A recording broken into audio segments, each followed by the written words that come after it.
día vamos a tocar un tema que es muy emocionante, muy apasionante, ¿no? Y que realmente se habla mucho, pero a veces hay una comprensión incompleta, que es el fenómeno de la transformación digital. Entonces, muy brevemente vamos a partir dando nuestra visión acerca de qué es lo que es la transformación digital. Posteriormente vamos a hacer una recapitulación de los principales problemas que hemos detectado en el mercado respecto a las personas, a las organizaciones que inician este tipo de procesos. Y finalmente, y en esa parte la voy a dejar principalmente con Siraima, vamos a ver cómo el enfoque de mejoramiento continuo guiado de disciplina Agile puede ser una respuesta para, como ya anticipando un poco a lo que vamos a decir, quizás una de las partes que a veces se olvida en el proceso de transformación digital. Bueno, pero para iniciar, no podemos desconocer que algo está pasando en el mundo, ¿no? Las cosas ya no son estables, ¿eh? Eso como lo representa esta imagen. Hay estadísticas que son bastante decidoras, ¿eh? Por ejemplo, en 20 años, el 70% de las compañías que estaban en Fortune 100 ya no están, ¿eh? Empiezan a aparecer nuevas empresas, hay varios fenómenos, los clientes están cada vez más empoderados. Antes la relación entre la empresa y los clientes era una relación muy dispareja, en que el cliente está prácticamente aislado. Hoy día los clientes interactúan entre sí. Un cliente satisfecho puede producir un efecto muy grande que puede llegar a poner en daño a una empresa. También antes uno tenía muy claro quién eran sus aliados y quiénes sus competidores. Hoy día puede pasar que un proveedor nuestro, gracias a los canales electrónicos, puede desintermediarnos y llegar directamente a los clientes, como también puede ser que yo me alíe con alguien que antes de mi competidor. Surgen empresas que de la nada valen miles de millones de dólares, ¿no? Que son los que llamamos unicornios. Están permanentemente apareciendo nuevas tecnologías y también surgen nuevas profesiones, que uno hasta hace unos años nunca había escuchado hablar. Entonces, todo este fenómeno es el que origina, en mi opinión, lo que denominamos transformación digital, ¿no? Porque, claro, hay organizaciones que han surgido digitalmente y que son exitosas. Hay otras que eran exitosas y no existen. Pero hay muchas que estamos y necesitamos responder. Y ese responder significa transformarnos, significa cambiar. No podemos seguir haciendo las cosas como las hacíamos siempre. No basta con saber hacer bien lo que hemos hecho siempre, porque empresas que hacían muy bien lo que hacían siempre ya no existen. Yo creo que nadie duda de que Kodak sabía mucho de fotografía. Ya no existe. Si existe es para reducir la primera impresión. No nos cabe duda que Blockbuster era excelente, digamos, arrendando películas. Pero cambió el negocio. Entonces las organizaciones tienen que generar la capacidad de estarse constantemente transformando. Eso es una primera cosa importante. La transformación digital no es algo que ocurre una vez, ¿eh? Sino que es un proceso continuo. O sea, de ahora en adelante tenemos que estar permanentemente transformando. Por eso, una definición de muchas que hay, que tomamos del doctor David Rogers, dice que la transformación digital no es una cuestión de tecnología, sino de estrategias y nuevas formas de pensar. Y eso yo creo que es un primer mensaje importante, que muchos creen que transformación digital es implementar mucha tecnología. No, está bien, al final, evidentemente la tecnología es un medio, ¿no? Sin duda que va a haber mucha tecnología, pero tiene que estar enmarcada dentro de una estrategia, ¿no? Y dentro de una forma de pensar. Por eso, en forma resumida, y lo pusimos como una transparencia para dejarlo bien claro, creemos que una transformación digital exitosa tiene que sustentarse en tres pilares, del cual la tecnología es solamente uno de esos tres pilares, y como digo, está al servicio. No sacamos nada con poner tecnología sin tener una estrategia. ¿Hacia dónde vamos? ¿Ah? Y tampoco sin un cambio cultural. Y eso quizás va a ser el foco de lo que vamos a conversar hoy día. ¿Ah? Porque estamos en un mundo distinto, ¿no? Hoy día tenemos profesionales mucho más empoderados. No podemos seguir pensando en las organizaciones en forma jerárquica, que todas las decisiones vienen de arriba. Ese es un proceso muy lento y que no va a generar la capacidad de innovación. La innovación requiere cambios culturales, como por ejemplo, eliminar la cultura del castigo del error, ¿no? Permitir a la gente equivocarse, permitir innovar. En fin, vamos a detallar un poco algunas temas. Bueno, respecto a la estrategia, general, nosotros, pueden haber otros modelos, pero nosotros nos hemos guiado bastante por el modelo del doctor Rogers, que considera que esta estrategia debe considerar 5 grandes dominios. Sin duda, evidente que un dominio central es el cliente, que como veíamos son clientes cada vez más empoderados, y tenemos que estar permanentemente atentos a sus necesidades, atentos a cómo poder satisfacerlas. Un segundo dominio es la competencia. Ya no podemos estar tranquilos. Por un lado, los que eran nuestros aliados pueden dejar de hacerlo, otros pueden pasar a ser nuestros aliados que antes eran competidores, y sobre todo que pueden surgir nuevos competidores que nos saquen totalmente de la caja, como le pasó, por ejemplo, a Blockbuster cuando nace Netflix. O sea, no era otra tienda más que podía hacer lo mejor que ellos, sino que era un negocio distinto, pero que de otra forma satisfacía la misma necesidad del cliente en una mejor manera. La información, miles de información, no solamente información estructurada que está en nuestras bases de datos, sino que también mucho más volumen de información que no está en nuestras bases de datos, pero que está en la nube. Todos los comentarios, por ejemplo, que se dicen de nuestra empresa en redes sociales. La capacidad de innovación, como digo, permanentemente tenemos que estar siendo capaces de generar nuevos productos. Y la propuesta de valor. Frente a eso, el doctor Rogers nos propone ciertas estrategias en cada uno de estos dominios.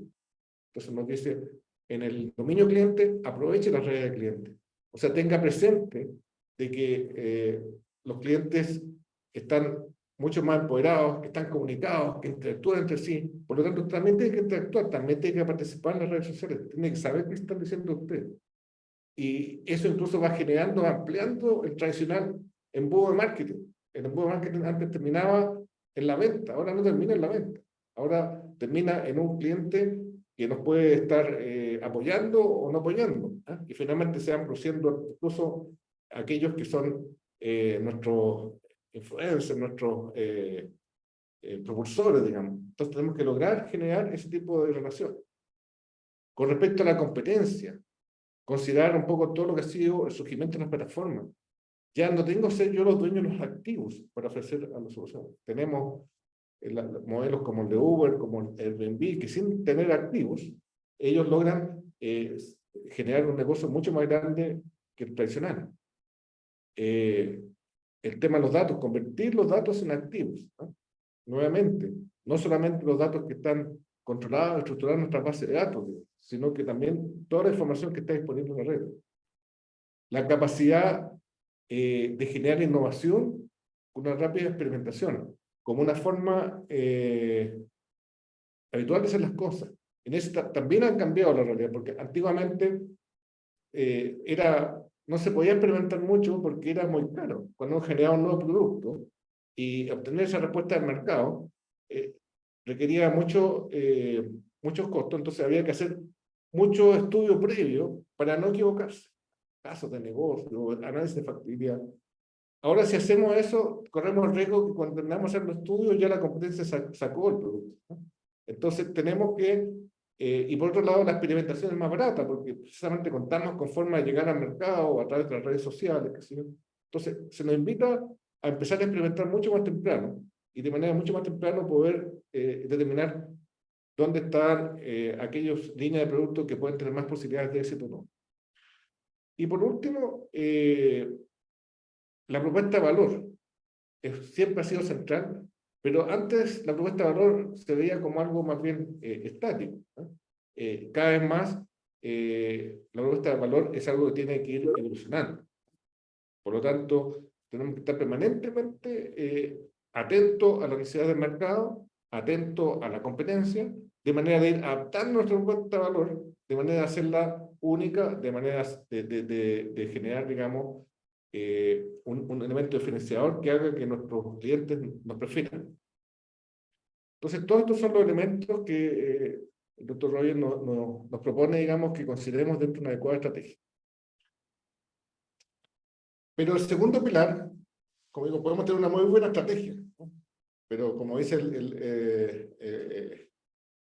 la misión de proyecto, el problema está en concretar la estrategia, ¿no? Y esa es un poco nuestra vocación como proyecto, en cómo hacer real esa estrategia. Y esa estrategia, un aspecto central en concretarla tiene que ver con el cambio cultural. Hoy día el mundo cambió. Vivimos en un mundo cada vez más global. Ya no podemos pensar solamente en nuestro país, digamos, o incluso en nuestra región.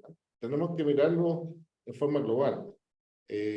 Las estructuras son más planas, que tienen que ver un poco con el punto que está al final, que hoy día el trabajador es el trabajador de conocimiento, es un trabajador empoderado, en que las personas, ya no existe el jefe que sabe más que sus personas, digamos. Normalmente cada uno es el mejor especialista en lo que haya y el jefe se transforma más bien en un líder que tiene que lograr orquestar a personas con grandes habilidades para sacar mayor provecho. Y por eso las estructuras son más planas. En vez de haber estructuras jerárquicas, hay estructuras racionales. Los mercados laborales son más dinámicos. Ya es muy raro que exista la persona que va a estar toda su vida en la misma empresa. Las personas, si no se sienten, justamente como están más empoderadas, como tienen más valor dentro del mercado, si no se sienten satisfechos dentro de la organización, van a buscar otra organización. Entonces, la organización tiene que buscar formas de atraer a su talento y que tienen que ver mucho más que con incentivos los económicos, sino que también con ambiente de trabajo y con las posibilidades de desarrollo personal, con la posibilidad de hacer cosas que a la gente le motiven, que a la gente les sienta un propósito, tanto desde el punto de vista del fin que se está logrando, como desde el punto de vista del interés profesional de lo que se está haciendo. Bueno, el cambio generacional tiene mucho que ver con eso, en que además tenemos que convivir personas de distintas generaciones. Tenemos que estamos, así como vemos todavía algunos boomers, también ya el mercado está lleno de millennials, muchas decisiones están tomando ellos, están llegando ya los centennials, quizás que viene después. Ahora, lo interesante no es ver a las nuevas generaciones como amenazas, sino que saber entender todo el aporte que traen y poder saber complementarlo, y también lograr que juntos podamos manejar este cambio. Y como decía, la importancia del creciente capital humano, ¿eh? Esto es un cambio de paradigma que todavía yo creo a nivel político, por ejemplo, no se ha tomado conciencia, porque estamos todos pensando todavía, como en el siglo XIX, que la única forma de tener empresas de gran envergadura es tener mucho capital. Hoy día han surgido negocios que nacen básicamente con capital humano. O sea, uno puede construir, digamos, una plataforma y la puede probar con muy pocos recursos materiales, ¿no? Se pueden trabajando en la nube, ¿no es cierto?, con herramientas open. Entonces, lo que realmente interesa es el capital humano. Y cada vez más eso va a ser notorio y va a hacer que en las organizaciones tenga mucha más importancia el capital humano que el capital que, por último, habiendo capital humano, hoy día hay mucho interesado en financiar. Hay instituciones de capital semilla, en fin. Entonces, desde nuestra interpretación, creemos que la respuesta a este cambio cultural es lo que se llama la agilidad de negocios.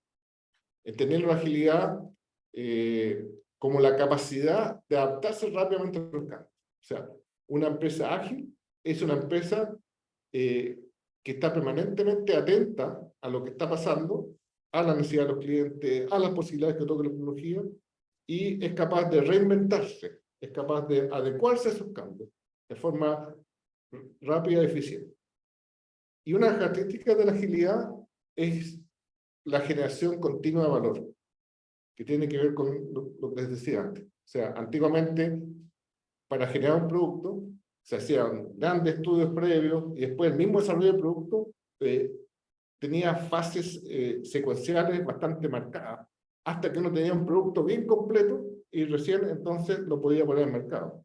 Hoy día todo el proceso se agiliza y más bien lo que se van haciendo son versiones iniciales del producto que justamente en la interacción con el mercado nos van permitiendo enriquecer y hasta finalmente que llegamos, o sea, en realidad el desarrollo del producto no termina nunca, sino que pasa a ser un ciclo continuo. Pensemos, por ejemplo, no sé, en Spotify. ¿Ah? Probablemente la primera versión de Spotify era una cosa muy simple que permitía buscar una canción y escucharla. Hoy día, por ejemplo, yo ya casi no selecciono qué canción voy a escuchar, sino que me ofrece una serie de opciones listas para Javier, digamos. Y esta lista de música clásica, esta lista de música rock, esta lista de música latinoamericana. Y yo dije, hoy día tengo ganas de escuchar música latinoamericana, le doy a esa lista y me pone una lista de música que yo no he elegido uno a uno, pero que sin embargo sí realmente responde a mi gusto. Entonces, bueno, toda esa evolución probablemente cuando partieron haciendo Spotify no tenían claro que iban a llegar a eso. ¿Ah? Pero el ir partiendo de un producto, ganando mercado, obteniendo firmas de clientes, lo va haciendo evolucionar hasta el punto de que llegamos a lo que tenemos que decir. Bueno, y lo que habilita todo esto es la tecnología. ¿Ah? Creo que daría para largo hablar de cada una de estas tecnologías. Voy a hablar un poco solamente de cloud, ¿ah? ¿Cómo nos preparó? ¿Ah? Aparte de todos los beneficios que hay, pero yo siempre digo, ¿qué hubiera pasado en el caso de la pandemia si no hemos tenido cloud? En el caso nuestro, nuestra propia empresa, de un día para otro no podíamos venir a la oficina. Y sin embargo, seguimos trabajando igual, porque afortunadamente habíamos tomado la decisión de tener toda la información en la nube, porque ya como tenemos socios en otros países, estábamos invitados a trabajar en videoconferencia y logramos la transición trivial. Eso sin siquiera haberlo propuesto, o sea, nosotros no implementamos cloud pensando en que íbamos a trabajar en forma remota, ¿no? Y es increíble lo que ocurrió. Bueno, sin embargo, cuando uno observa el mercado, los proyectos de transformación digital, prácticamente todas las empresas grandes dicen, estamos en proyectos de transformación digital, uno observa una serie de problemas. Acá mencionamos 4, básicamente. Primero, es un excesivo énfasis en la tecnología. O sea, la gente cree que transformación digital es tecnología. Yo todavía me encuentro con clientes que me dicen, ¿y en qué consiste tu proyecto de transformación digital? Le pregunto. Me dice, bueno, estamos implementando un contact center, estamos implementando un ERP, estamos mejorando nuestra página web. Puede que todo eso sea parte de transformación digital, pero de nuevo, ¿hacia dónde vamos? ¿Cuál es nuestra estrategia? ¿Qué es lo que queremos resolver? Y segundo, ¿cómo nos estamos cambiando nuestra cultura, cambiando nuestra organización, de manera de estar en condiciones de estar permanentemente respondiendo? No es que terminó este megaproyecto, y ahí voy al punto siguiente.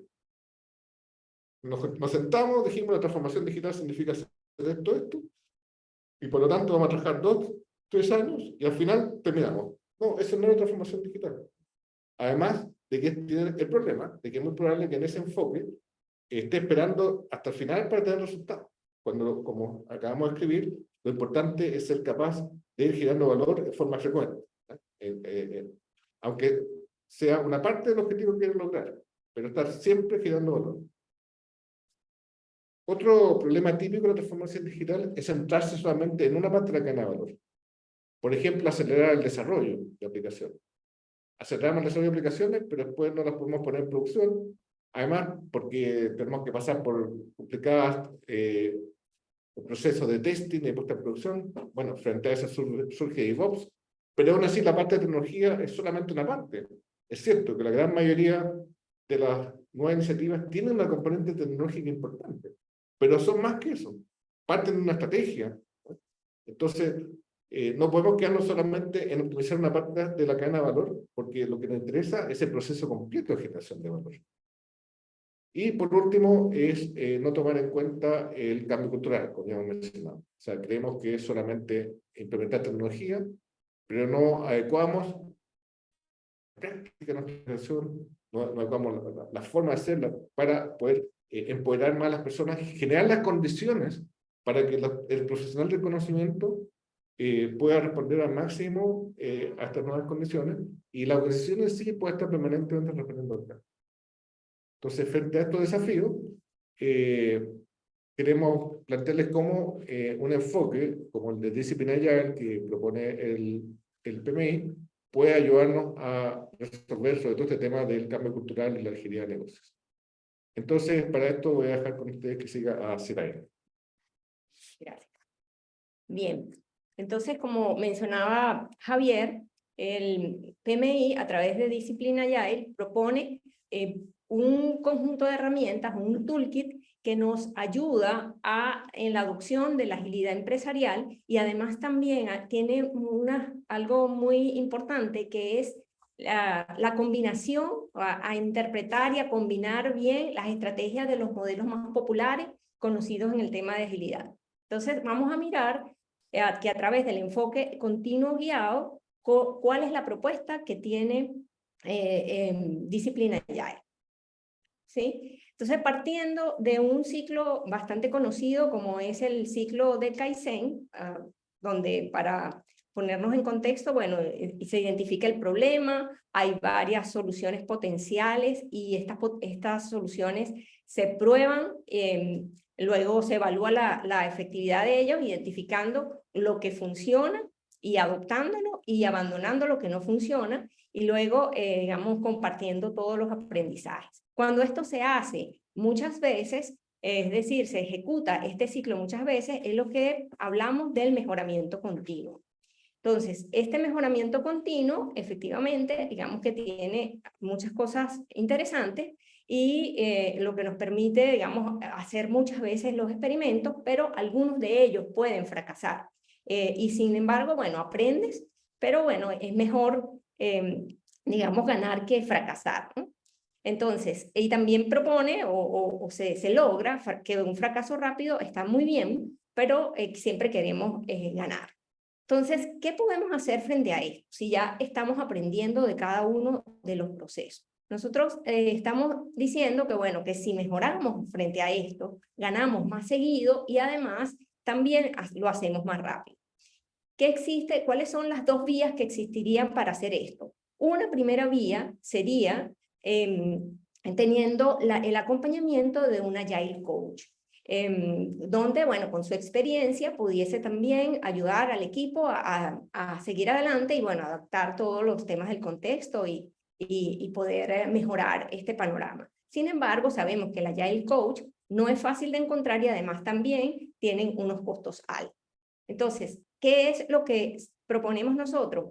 Que también es otra vía muy importante. Bueno, usar el toolkit o el conjunto de herramientas de Discipline Agile, y a través de un conjunto de elementos que pueden ser usados de acuerdo a la organización, de acuerdo al contexto, de acuerdo al país, a la distribución de los equipos, a la madurez de los mismos, puede, digamos que, incorporar y definir una serie de metas, de puntos de decisión que nos llevan a tomar lo que es más adecuado para el momento, para el proyecto, para el producto que estemos haciendo en un país determinado y en una empresa también particular. Entonces, un poco comparando lo que mencionaba anteriormente, si nosotros estamos hablando de un marco ágil predictivo, como sería, bueno, todo esto, el Scrum, Kanban, por ejemplo, se logran una serie de mejoras, como están definidas acá, o sea, hay un proceso de aprendizaje y luego, cuando se van adoptando toda esta serie de enfoques, bueno, sí hay una estabilidad en lo que es la mejora.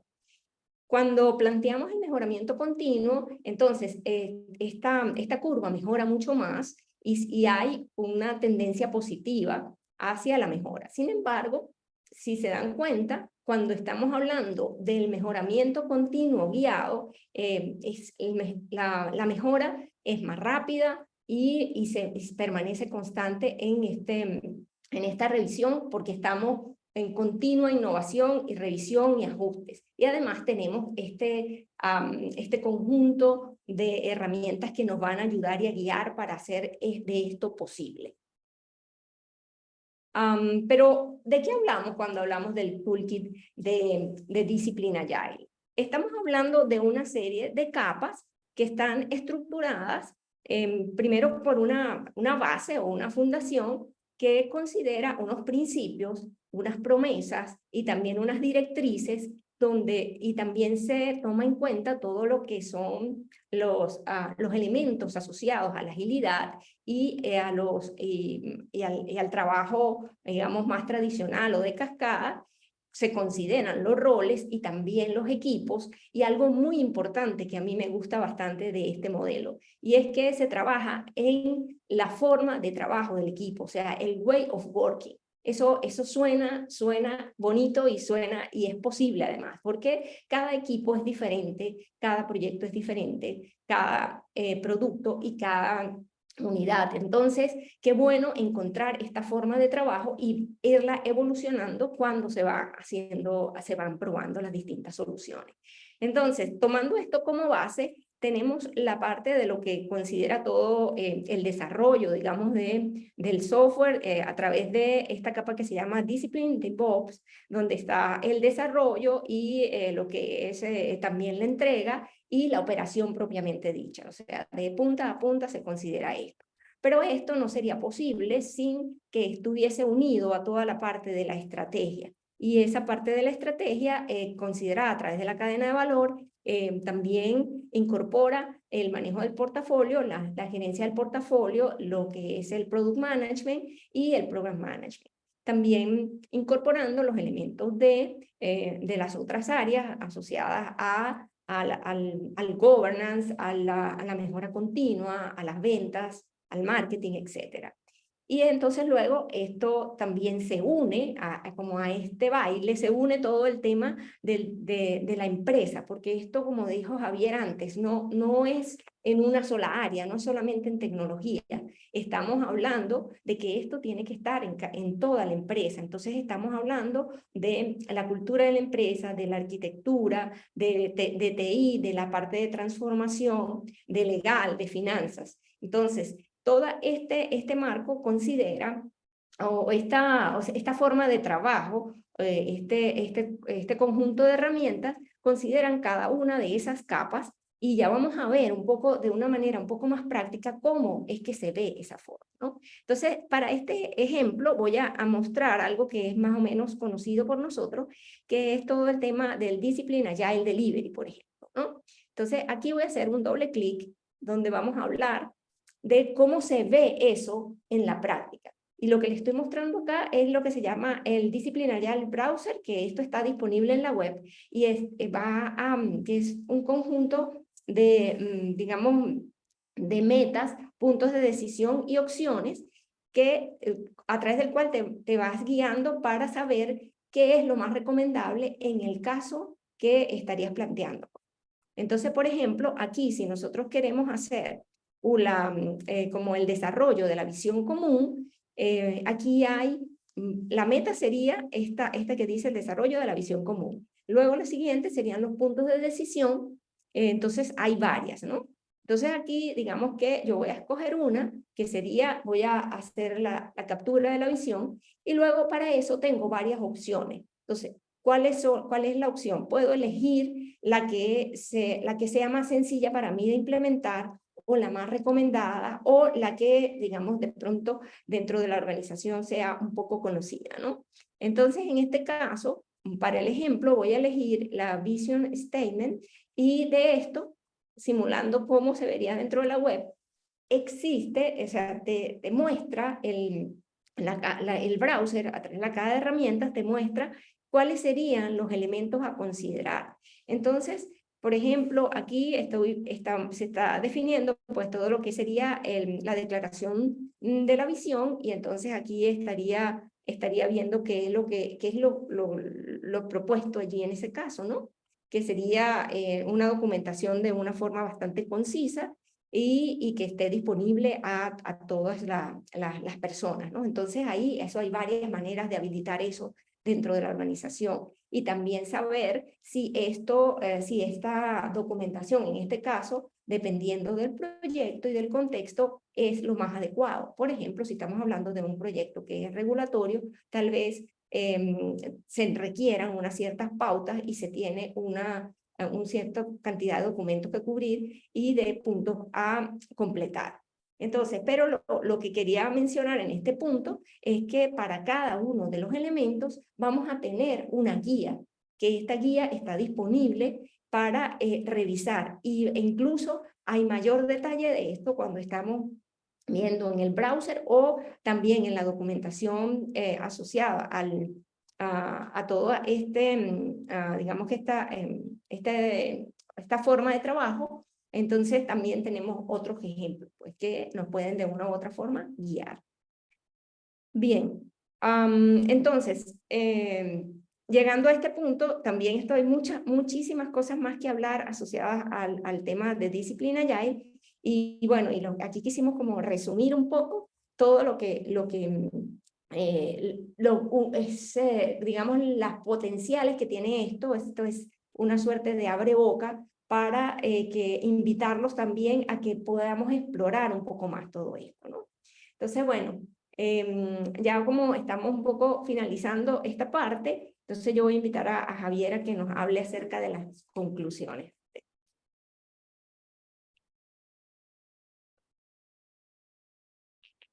Bueno, la primera conclusión que espero que haya quedado claro es que el cambio cultural que nosotros creemos que se traduce en el concepto de agilidad de negocios es un factor crítico de éxito en el proceso de transformación digital.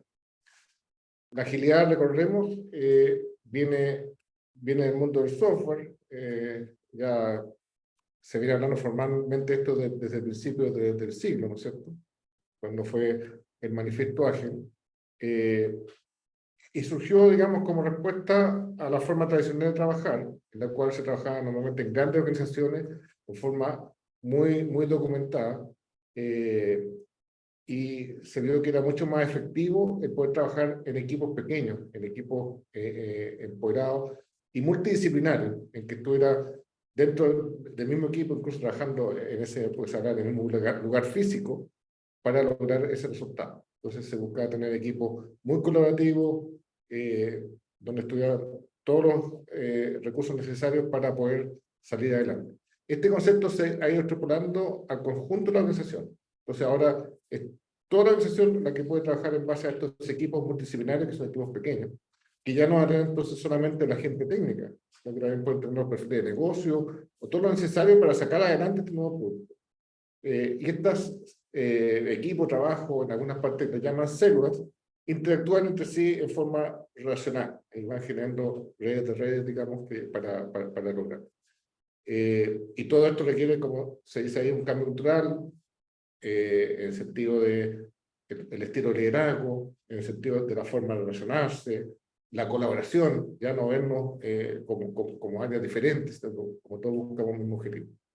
Entonces queremos, sin duda, remarcar que junto a tener una estrategia y junto a la capacidad de adoptar tecnología, si no enfrentamos adecuadamente este concepto cultural a través de una agilidad de negocio, no vamos a lograr realmente generar un proceso de transformación digital que sea estable en el tiempo. Eso significa que la empresa esté permanentemente adaptada.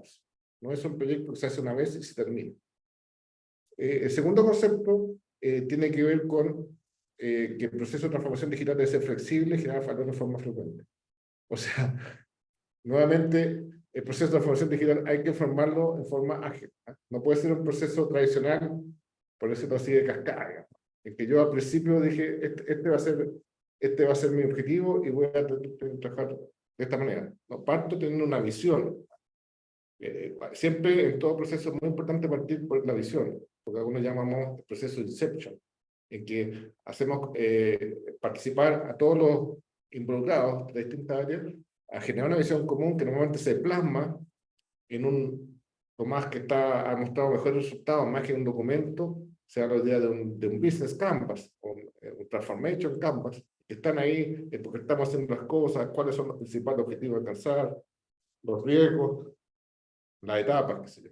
Y después vamos generando un backlog de iniciativas a ir implementando.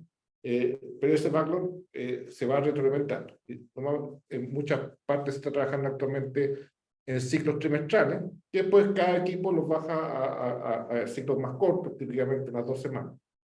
acá también ha entrado muy fuerte, y probablemente sea un tema interesante para otros webinars, el concepto de OKR, ¿no? En lo cual los equipos o organizaciones a nivel trimestral se van poniendo objetivos, que además van surgiendo desde la base, a diferencia del concepto tradicional en que las metas venían siempre desde la dirección. Y por último, que es lo que hemos estado mostrando en su última parte, que Discipline Agile ofrece un conjunto de herramientas para iniciar un proceso de mejoramiento continuo guiado. Y si bien hay frameworks que son muy valiosos, frameworks a nivel de equipo, ¿no es cierto?, como Scrum y Kanban, y también frameworks ya de escalamiento, como por ejemplo SAFe, que obviamente es más conocido. Los frameworks son muy valiosos porque representan el conocimiento que tiene un conjunto de personas y que normalmente es aprobado. Entonces, en la medida que ese conocimiento lo ha ido plasmando en algo tangible, como es este framework, nos ofrece a los que no hemos tenido esa experiencia aprovechar esa experiencia, hacer ese conocimiento.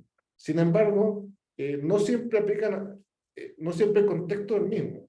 Pues no siempre el framework se aplica a mi realidad. Por ejemplo, me tocó conocer una experiencia de una organización que había adoptado Scrum en todo su equipo.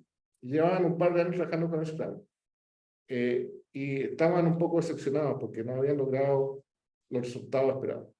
Y se hizo un análisis utilizando herramientas de Discipline Agile, precisamente.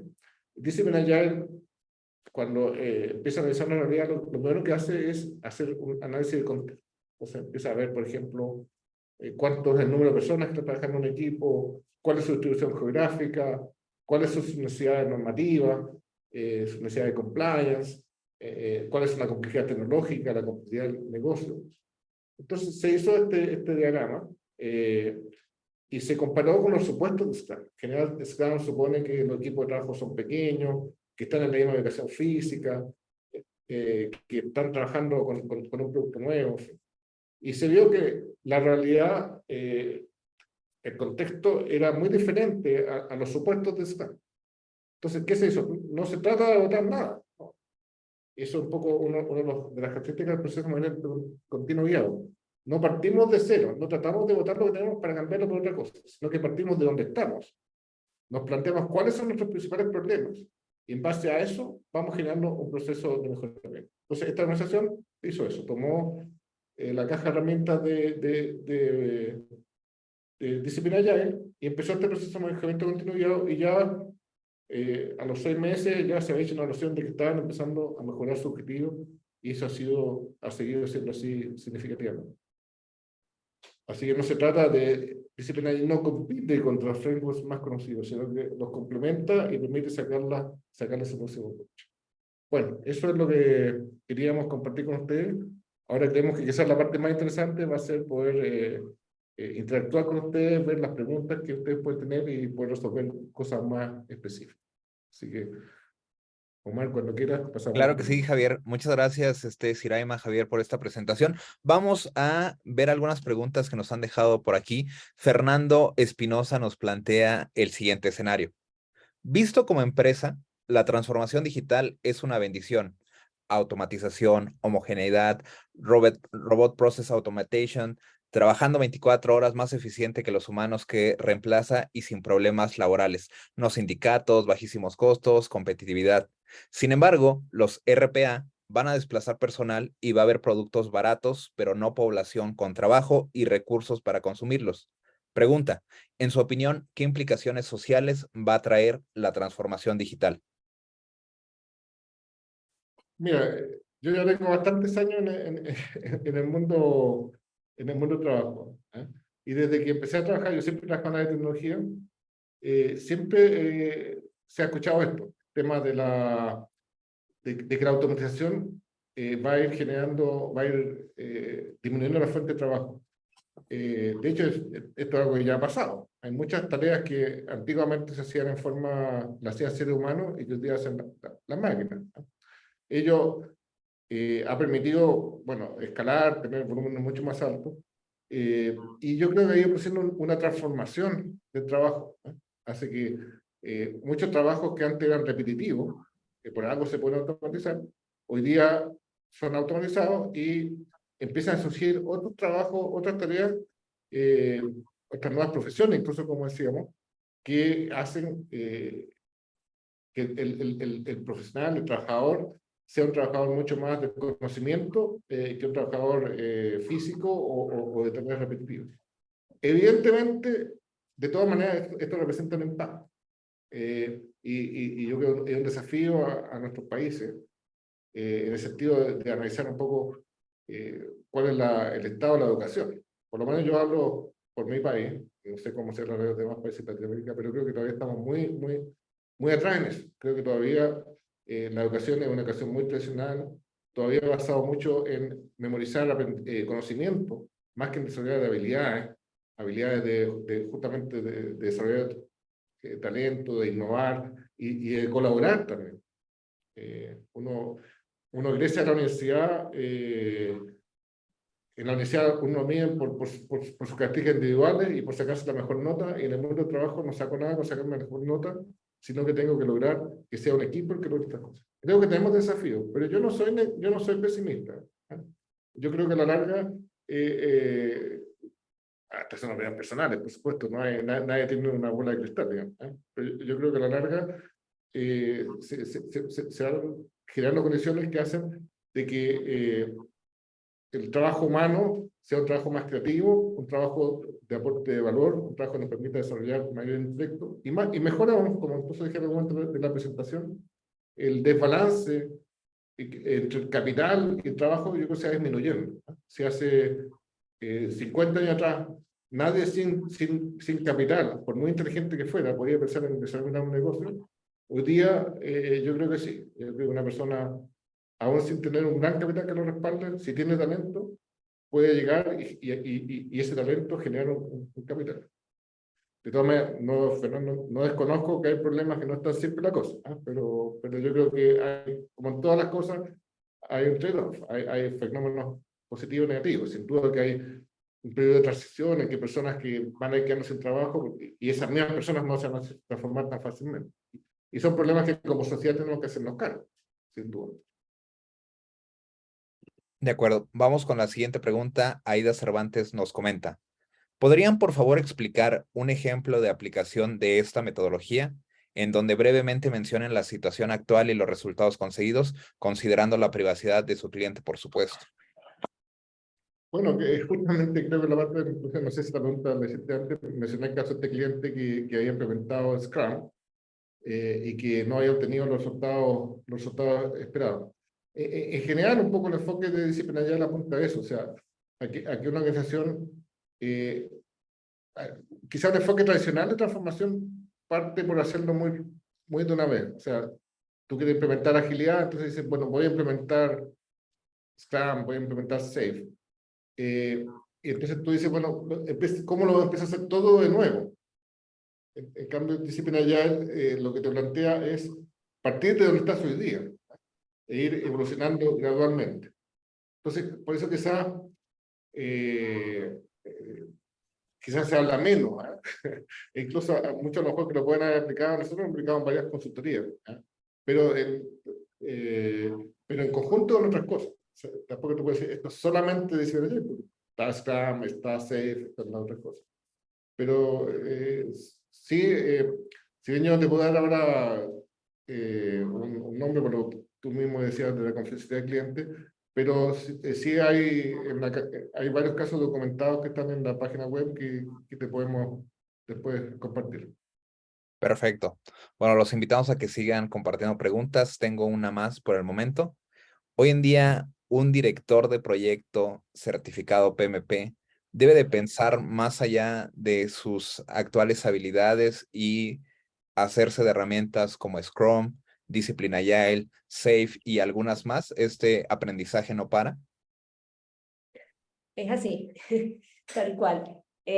Justamente por un poco por la pregunta que hicieron al principio a Javier, nosotros va cambiando un poco la forma de que nos vamos incorporando en el mercado. Entonces, eso hace también que toda la gente de proyectos, en este caso, pues vaya también tomando todos los nuevos conocimientos y las nuevas prácticas, porque ahora tenemos que saber que existe este mundo de cambio, que existe en este mundo de la agilidad, que se combina también con las cosas tradicionales que hemos estado trabajando y que además también surge la parte híbrida y en todas esas nos tenemos que mover. Entonces, la respuesta es sí, el conocimiento nunca está completo. Tenemos que estar siempre estudiando y siempre actualizándonos en todas las nuevas formas de trabajo y las nuevas formas de hacer las cosas.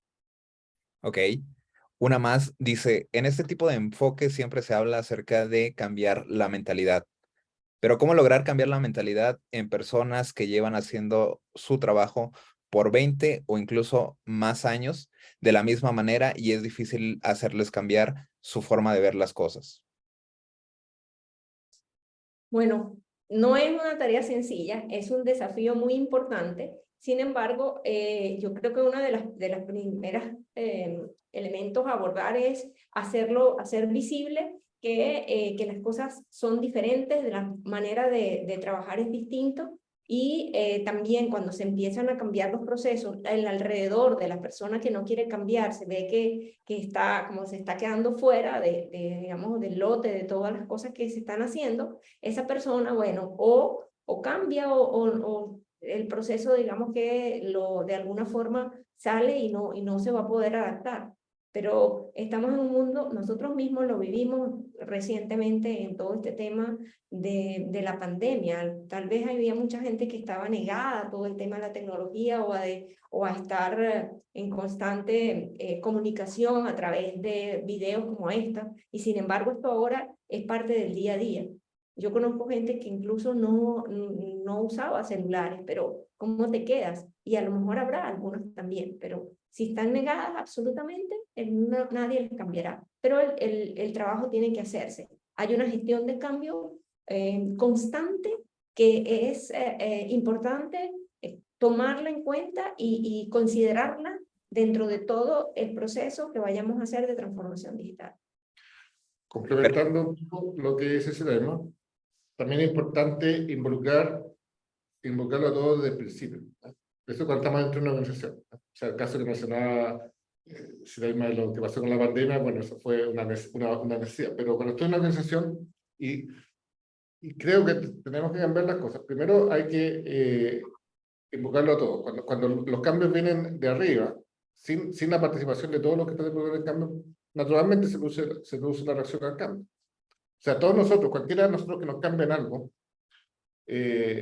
ya partimos en contra. Yo me acuerdo años atrás hubo un cambio del sistema de transporte de Santiago y el día que cambiaron el sistema, yo ni siquiera sabía cuál era el nuevo recorrido, cuál tenía que tomar. Entonces, ya, aunque a lo mejor el cambio hubiera sido muy bueno, que no fue el caso. Bueno, no me voy a meter en política interna. Igual yo habría estado en contra. Es como o cuando yo voy manejando y de repente una calle que siempre tomo, ahora resulta que le cambiaron el sentido del tránsito y no me puedo poner en esa calle. A lo mejor desde el punto de vista de la ingeniería del tránsito, el cambio tiene mucho sentido, pero desde el punto de vista mío como conductor, en el momento que yo me ocurre, naturalmente que me pongo al cambio. Entonces, es un aspecto fundamental. Si bien es cierto que hay que partir de la base que el ser humano es por sí reactor al cambio, pero es distinto cuando nosotros hemos participado, entendemos qué es lo que se está buscando, por qué se está buscando. Y lo otro es lo que dice Siraima, que hay los porfiados hechos, bueno, al final nos dicen que o cambia o algo va a pasar. Yo, en una organización que yo pertenezco, hace 4 años quisimos hacer una encuesta. Entonces, para hacer la encuesta estábamos todos reunidos, éramos alrededor de 100 personas, pusimos un código QR. ¿no? Más de la mitad de la gente no sabía cómo usar un código QR. Hoy día, para ir a un restaurante, por lo menos en Chile, no existen las cartas físicas, sino que en todas las mesas hay un código QR con el cual uno puede ver el menú del restaurante. Esto para evitar que se pase, digamos, el menú físico más normal. Bueno, volvimos a hacer la encuesta en la misma sesión y todos ya sabían usar el código QR. Bueno, entonces, se va produciendo. Sin duda, algunos van a quedar en el camino. Hay que también tratar de ayudarlos, pero bueno, dentro de lo posible. A lo mejor hay Por eso también en la respuesta anterior decía, claro, a lo mejor hay gente que ya va a quedar fuera del mercado, gente que a lo mejor va a tener que retirarse, y tenemos también como sociedad hacernos cargo de eso. Tampoco se trata de desechar a las personas porque sí. Siguiendo en esta misma línea, Pamela Ruiz nos comenta, ¿será que las empresas, junto con la transformación digital, tienen considerado tener programas de capacitación para las personas que vean afectados sus puestos de trabajo, puedan optar a realizar otros trabajos? O sea, deben hacerlo. Deben hacerlo. Además, yo tengo un principio que aplica siempre.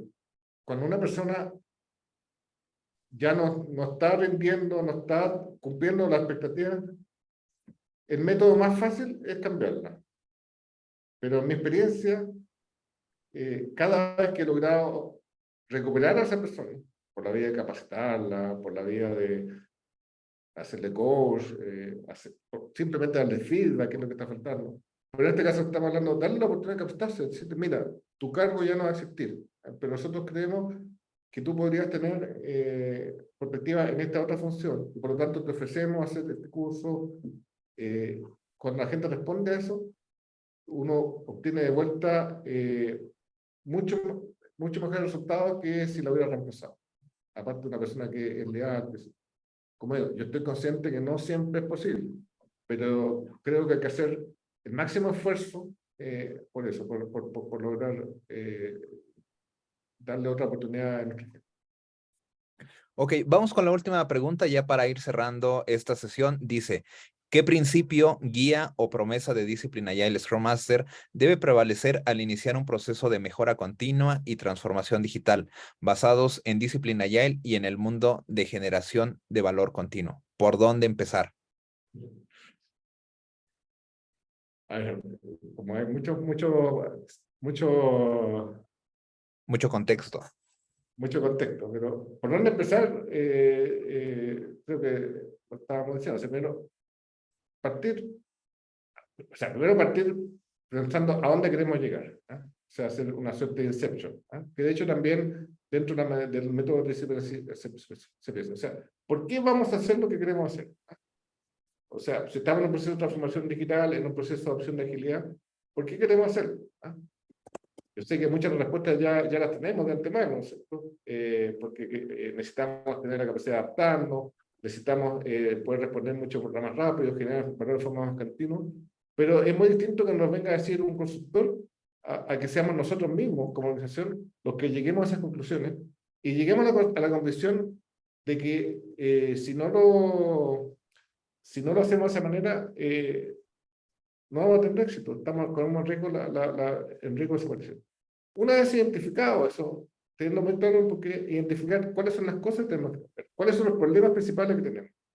Por ejemplo, podría ser que el problema principal que tenemos es que necesitamos generar de valor de forma más continua. Entonces, tenemos que modificar nuestra forma de generar nuevos productos de manera de ir generando valor de forma más continua.